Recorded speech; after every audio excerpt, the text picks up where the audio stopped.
Welcome, Gunrunner.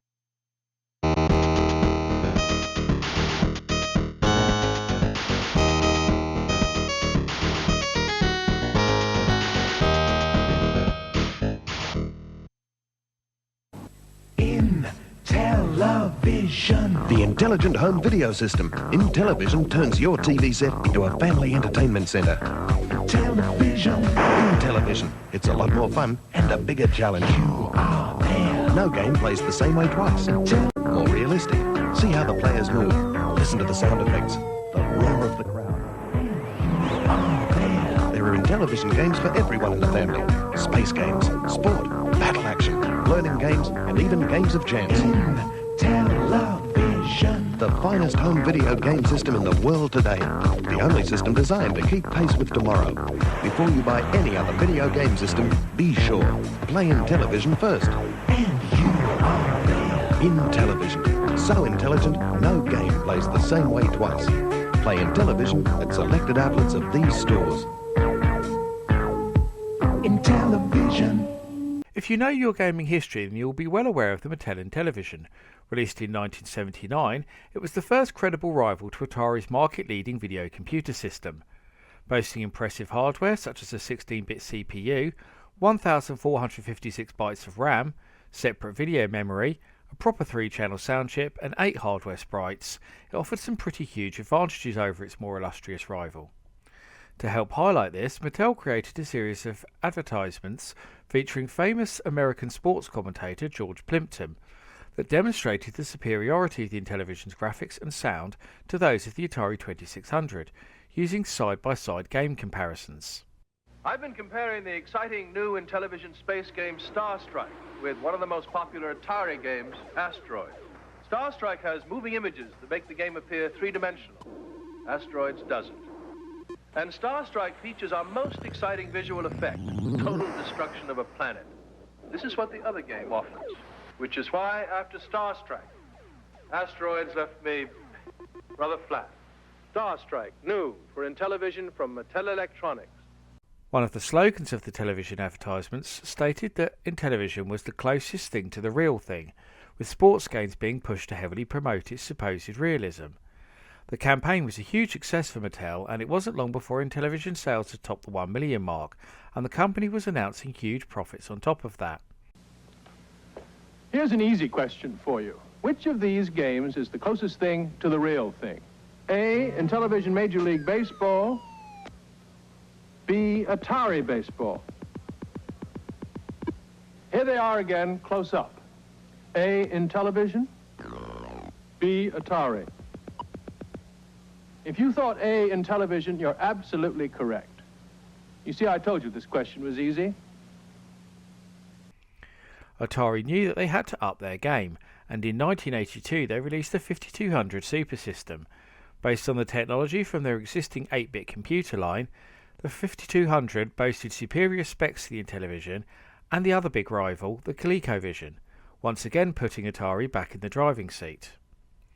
In the wake of all this more advanced competition, Mattel Electronics decided that the time was right to announce a new system of its own. There had already been rumours that Mattel were working on a true next-generation system, but this was still some way off, so as something of a stopgap they announced the Intellivision 3. Rather than being a completely new console, the Intellivision 3 was an enhanced version of the original hardware that would remain 100% backwards compatible. Among the enhanced features would be a faster CPU, high-resolution graphics, more colours and more memory. You can see how the Intellivision 3 compares to the original unit here. The plan was that future games would have enhanced features when played on the new console, and several older titles would also be programmed to take advantage of the new hardware too. This school of thought is extremely similar to the template used by Philips for the also unreleased Magnavox Odyssey 3 console, which I also covered in detail in a recent video. In case you're wondering, the Intellivision 2 was just a remodelled and cheaper to produce version of the original hardware with no technical improvements, somewhat like the Atari 2600 Junior was. As well as the new console being shown off to the press, Mattel Electronics also announced the first batch of new games that would be designed specifically with the Intellivision 3 in mind. These would include Yogi Bear, Dark Castle, Space Siege, Grid Shock, Air Ace, and Treasures of the Yucatan.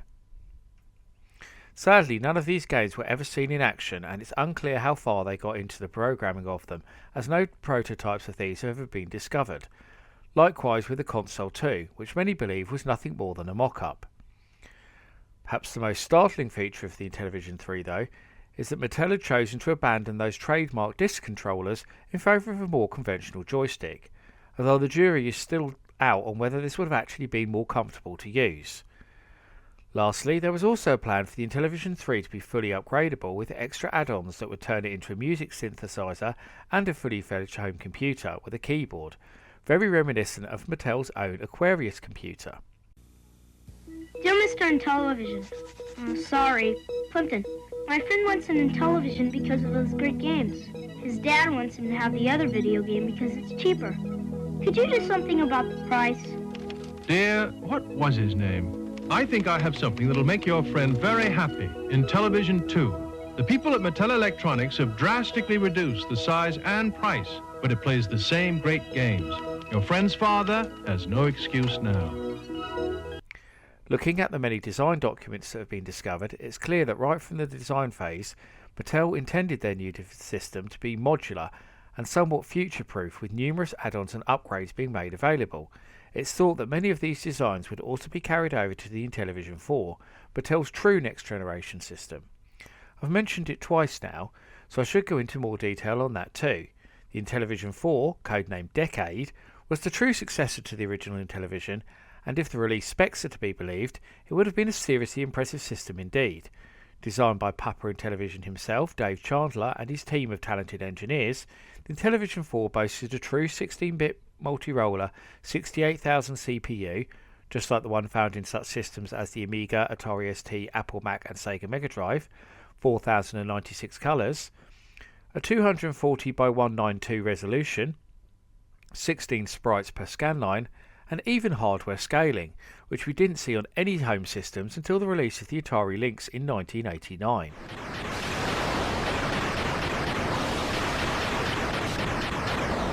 So what went wrong for Mattel and the new Intellivision consoles then? Well, like so many others, they were the victim of the much talked about North American video game crash. In 1983, Mattel Electronics announced losses of over $280 million, and the writing was on the wall. Their parent company first slashed the price of the Intellivision 2 to just $69, cut 660 staff, and then announced that Mattel Electronics would be a software company only going forward. With this, development of all new hardware was cancelled. 2 burgers to go, please. Introducing Burger Time, the home video game where you're a chef trying to make hamburgers. There's just one problem. The food is trying to make hamburger out of you. For Intellivision, this fall, Atari 2600, Aquarius, Apple II, and IBM personal computer. Burger Time, only from Mattel Electronics. We're closed now! As they began to sustain further losses while the market completely collapsed, Mattel made the choice to close the electronics division down entirely and laid off the rest of the staff too. They subsequently sold the assets of this division to a new company called INTV Corporation, which had been formed by the former Mattel Electronics executives. INTV Corporation actually managed to turn the fortunes of the company around and make the Intellivision profitable again while operating on a tiny budget. They even started to publish new games for the Intellivision too.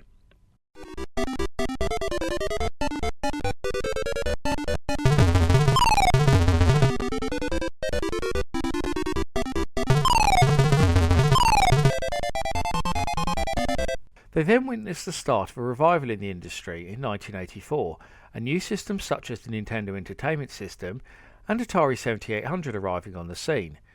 The success of these new consoles also gave the Intellivision a boost, and with a catalogue of new games as well as a new revision of the hardware in the form of the Intellivision System 3, things started to look pretty positive for INTV Corporation. So in 1987 they announced that they would revive the previously cancelled Intellivision 3 and bring it to market. Presumably they would have also had to give it a name change in wake of their own new hardware revision, the System 3. Sadly, these plans were very short-lived, as the Nintendo juggernaut was now in full flow, and stores wanted to give as much space as possible to this system, while also supporting other new consoles by Atari and Sega. This left INTV with nowhere to go, and they returned to selling the Intellivision via mail order and through selected Radio Shack stores. The Intellivision range was finally discontinued in 1990 when INTV Corporation signed up to be a third-party developer for the Nintendo Entertainment System.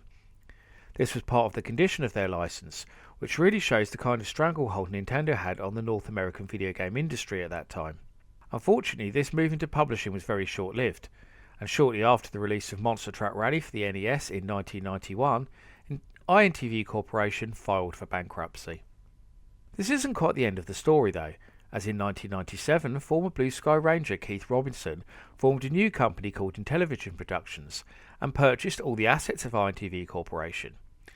At first this was just a venture to preserve the history of the company, but as the interest in retro gaming grew, Intellivision Productions started producing compilations of their old games for modern systems, and even published several unreleased Intellivision games such as Illusions and Super Pro Pool and Billiards.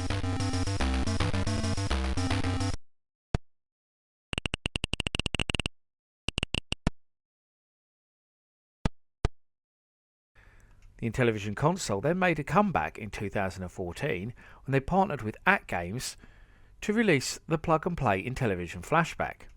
Sadly, on the 15th of June 2017, Mr. Intellivision himself, Keith Robinson, passed away, and for a while the future of the brand was in limbo.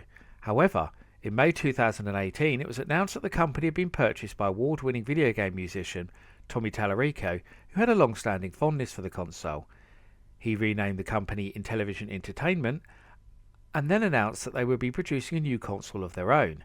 Finally, the Intellivision was going to get that follow-up that had been promised so many times before. Then, in October 2018, Tommy Tallarico announced that this new system would be called the Intellivision Amico and promised to bring simple and affordable family fun back into the living room. Now, we eagerly await the results. If you enjoyed this video and want to see more just like it, then please consider visiting my Patreon and making a pledge. You'll even get access to a host of exclusive content there too. I've been the Retro Laird, I hope you've enjoyed watching, and I'll see you all again very soon.